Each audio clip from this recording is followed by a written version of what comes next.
오늘을 살아가는 묵상 시간입니다. 오늘 본문 말씀 이사야서 22장 24절과 25절입니다.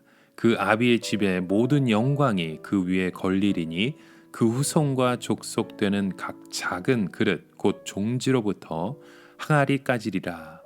만군의 여호와께서 가라사대 그날에 단단한 곳에 박혔던 못이 싹 끓이니 그 못이 부러져 떨어짐으로 그 위에 걸린 물건이 파쇄되리라 하였다 하라.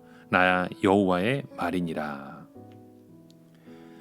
자, 오늘 본문의 말씀 속에서 우리는 이 엘리야김이라고 하는 몫이 삭아서 부러지는 것을 보게 됩니다.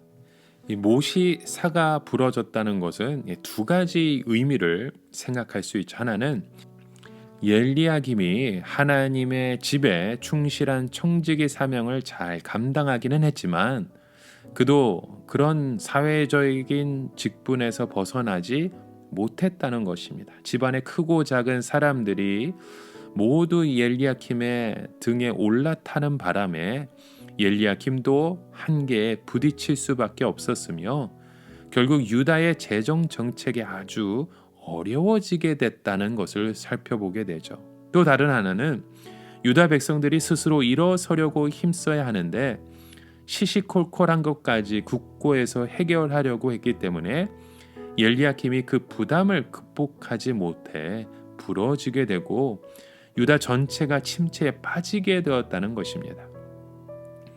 하나님께서는 이 엘리야김이라고 하는 사람을 세워서 공평한 재정 정책을 펴게 하심으로써 모든 사람들이 자기의 일을 열심히 할 수 있도록 여건을 만들어 주셨습니다.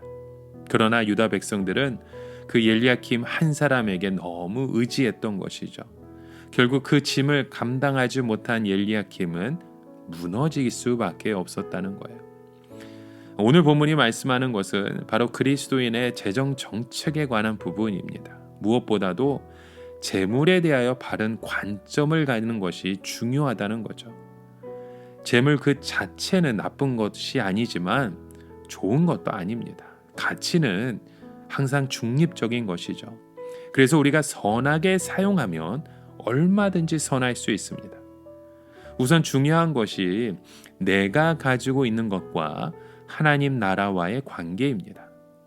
우리는 내가 가지고 있는 재물을 사용함으로 하나님 나라의 일에 동참할 수 있습니다. 입으로는 아무것도 할 수 없잖아요. 그런데 어떤 그리스도인들은 돈에 엄청나게 인색한 반응을 보이는 분도 있습니다.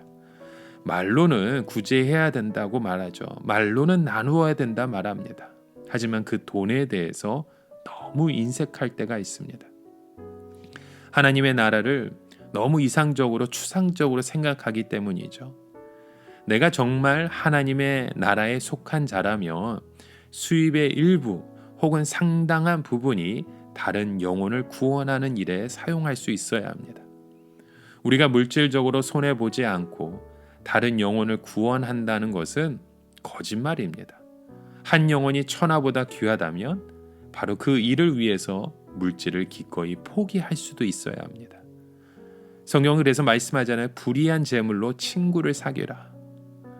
어차피 영원히 나의 것이 아니라면 그것으로 사랑이나 베풀라는 뜻입니다. 여러분, 사랑을 베풀 때 단순히 물질만 필요한 것이 아니죠. 공평과 정직 역시 아주 중요합니다. 이 엘리야김이 성공할 수 있었던 것은 아주 정직하게 재물을 사용했기 때문입니다. 그러나 그의 후반기 사역이 무너질 수밖에 없었던 것은 가족이나 가까운 사람 중심으로 그 재정이 사용되었기 때문입니다. 여러분, 한 나라의 대통령을 뽑을 때에도 너무 우리가 지연이나 학연 중심으로 뽑게 되면 그 정권이 힘을 받지 못합니다. 결국 자기 출신이라는 틀에 벗어나지 못하기 때문에 보다 더 넓은 다양한 시각을 잃어버리게 되는 거죠. 처음에는 그 시작이 잘 이루어가는 것처럼 보일 수 있습니다. 하지만 여러 사람들의 지지를 끌어들이지 못하기 때문에 그 정치의 한계를 드러낼 수밖에 없는 것입니다. 우리는 지나치게 미래에 대해 두려워할 필요 없습니다. 하나님의 뜻에만 맞으면 모든 필요를 부족함 없이 공급해 주시는 분이 바로 우리 하나님이기 때문이죠. 하나님은 그렇게 오늘 우리의 삶 가운데 인도하실 것이고 그 뜻에 따라서 모든 것들을 채워 주실 것입니다. 그러면 우리는 미래를 어떻게 준비해야 합니까? 하나님께서는 미래를 그분께 맡기고 바로 지금 하나님의 뜻에 따라 물질을 사용하는 자를 찾으십니다. 그렇게 살지 않고 자기만을 위해서 살아갈 때 우리는 바벨론의 포로처럼 끌려가 비참한 인생이 되는 것입니다.